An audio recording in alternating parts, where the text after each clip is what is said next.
What is up, everybody? It is Alex from Heavy New York here at Aftershock Festival 2022, and we got to run into Colin of Twitching Tongues and God's Hate. Thanks for being here, man. Sure. Thanks for having me. I've been right in there doing what you're doing all weekend. So I'm on the other side now. What's up? How you doing? It's doing great, man. Doing great. You having a good time at Aftershock? I'm having so much fun drinking all the water and the coffee. How about you?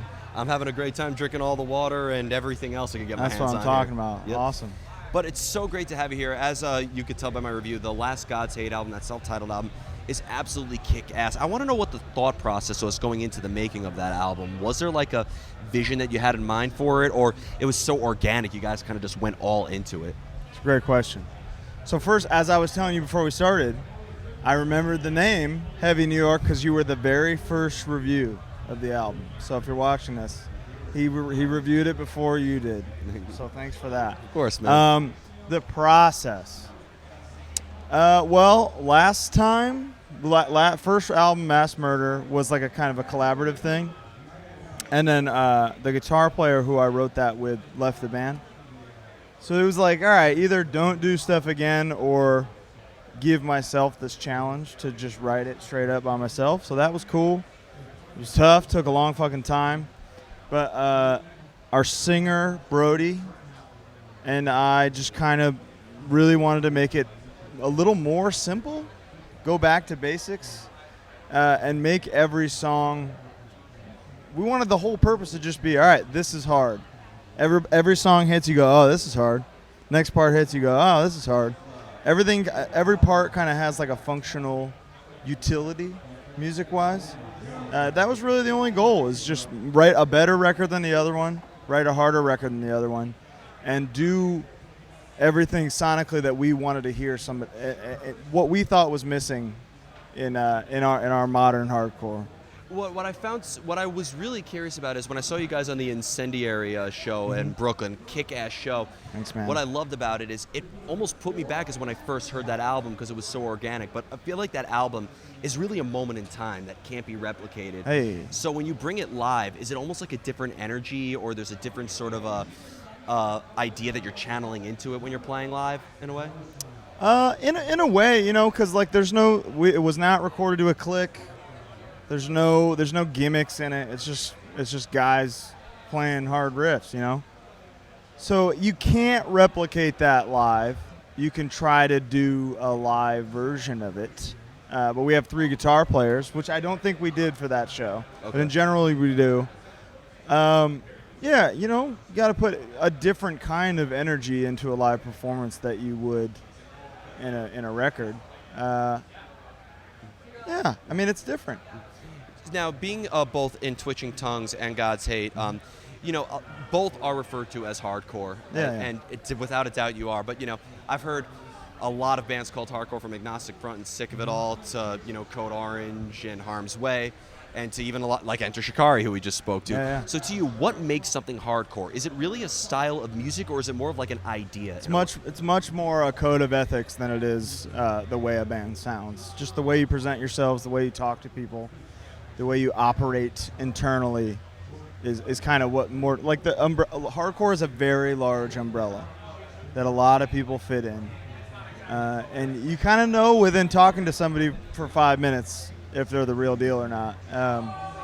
It's more of the way you present yourself ethically than it is the way you sound, for sure. Yeah, I never understood why there was always such a difference considered between hardcore and heavy metal. Like, to me, Slayer and Megadeth and Anthrax are just as brutal and honest and in your face as like a Twitching Tongues. Well, Anthrax tried to trademark New York hardcore, and that didn't end well. But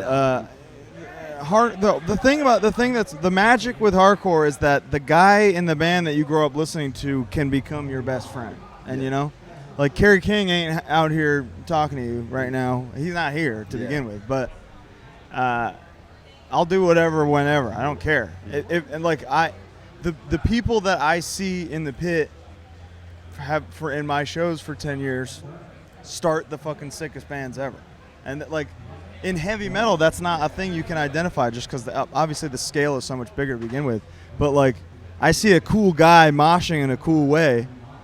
I want to know more about that guy. So when I hear that guy that fucking spin kicks higher than me sings in some new band, I want to check it out. And I don't think that that's really in metal. It's all publicity and PR and shit. It's very hard to organically hear something new. Or I've never done like a new band in just the metal world. I wouldn't even know what to do. It's I could tell that it's in your blood as a hardcore musician. I'm a hardcore dude, man. I don't know anything else. So if I fall into something else, it's completely by accident. Yeah, I mean, the wrestling stuff with God's Hate has been huge because it's just like this whole other kind of person that's been getting into it, and they're like the most loyal, ravenous supporters on earth. So that has been very cool and very different.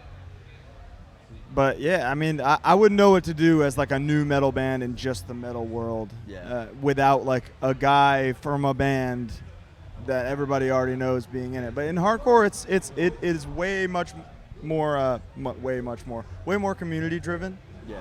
So you keep tabs on the young people because they're the future of the genre. The people in the pit start the best bands, and that's just how it is. Do you think because, in reference to Twitching Tongues, too, because not only do you play in God's Hate, but I know that your brother also plays in Nails. Yeah. And he's out of Nails now, but he was in Nails, yeah. Was that able to, like, maybe help bring in some new elements into Twitching Tongues when you guys are experimenting with other projects outside of it?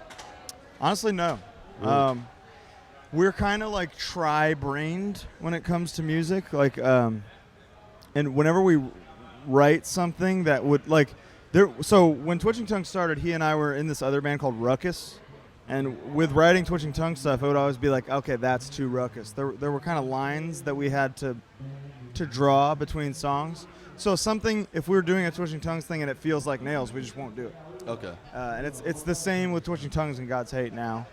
There's no like new Twitching Tongue stuff written or anything like that, but if there were, it's going to be very different from God's Hate, just because it has to be, because they have to have their own musical identities, even if it's the same people at the core of them. Yeah. And watching you drum with God's Hate at the Incendiary show, again, like, I was beyond impressed with the energy. Did I do okay? Yeah, you did. You promise? Kill it. You did fucking kill it, man. You did fucking kill it. Sick, man. And what I want to know is, as a drummer, because it's, again, so organic, have you ever had like a whole drum pattern or idea written down and the band would write over that, or do you prefer to have like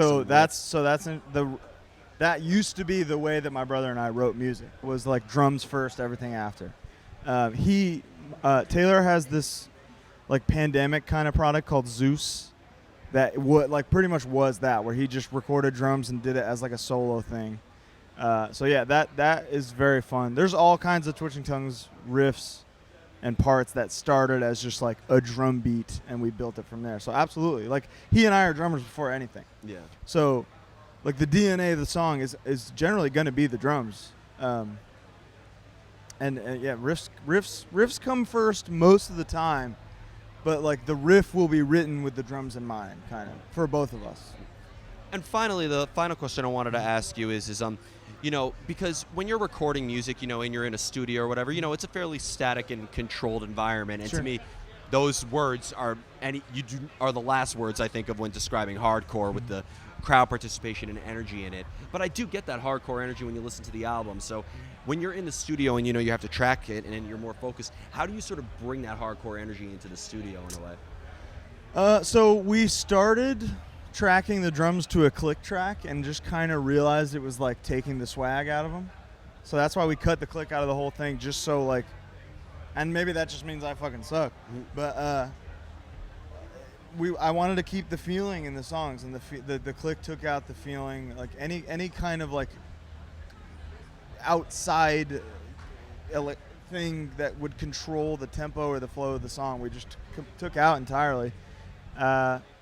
But that's what you write the songs, so that they feel like that, because it's very easy to do some boring transitional part to get to the next thing that doesn't have that feeling into it. But like that should be the goal with the song, is like, okay, what do I want to do in this next part that is going to make me feel something and the people listening to it feel something. I wanted to remove the fluff, essentially. Like if somebody's in the pit going hard as fuck, I want them to do it to the whole song. Yeah. I want them to be like, oh, I can't wait for this next part. Oh, I can't wait for this next part. Oh, I can't wait for this next part. And for them to be kind of no downtime. And that's what I want in hardcore, and that's what we all want as a band in hardcore, and that's what we did. I will say this, that even though I know it wasn't a live album, that self-titled album does feel like a live album. I almost thought that maybe you guys just tracked the whole thing and did the whole thing in one take. The drums were, I think, a single day, and there's no click, and there's no scratch guitar either. So but we didn't really demo the songs much. They like straight up like 60% lived only inside my mind. So me tracking the drums for the record was like the third time I was ever playing them. So there is a live element in it in the sense of like editing and clicks and all that just weren't a thing. Yeah. So they're live performances, but every record is. But ours a little bit more so just because there's no control. It was just like, all right, here's the drums, here's the guitar, here's the bass, without really much in between it. Damn right. So before we go, I want to thank you so much for your time today. Is there just anything else with God's Hate that you'd like to promote? I really want to hear some more after that first album. Could we be expecting something new fairly soon? That you're allowed to say, of course. No, I mean, I'll say whatever. There's nothing written yet. I was, after we wrapped that, it took so long. Just the writing process was, because I wanted to like every song. I wanted to love every song. When that ended, I got to a point where I was just like, okay, I don't know if I can do that again for a while. And then we played Sound and Fury, and I was like so inspired just by the weekend in general. Just 5,000 people at a hardcore fest in LA was so special and inspiring that I got home and I just played guitar for like 3 hours. So I think the next thing it's not going to take another 5 years, but it's going to be a while for sure. We're playing in New York in November, so hopefully you can be there. Hell yeah, I'll definitely will be. Well, thank you so much, everybody. Colin of God's Hate. If you haven't heard that self-titled album yet, you are missing out. Be sure to check it out. You are doing yourself a disservice as a human being if you like hardcore and you miss it. We'll see you next time on Heaven New York Aftershock 2022. Thank you. Bye.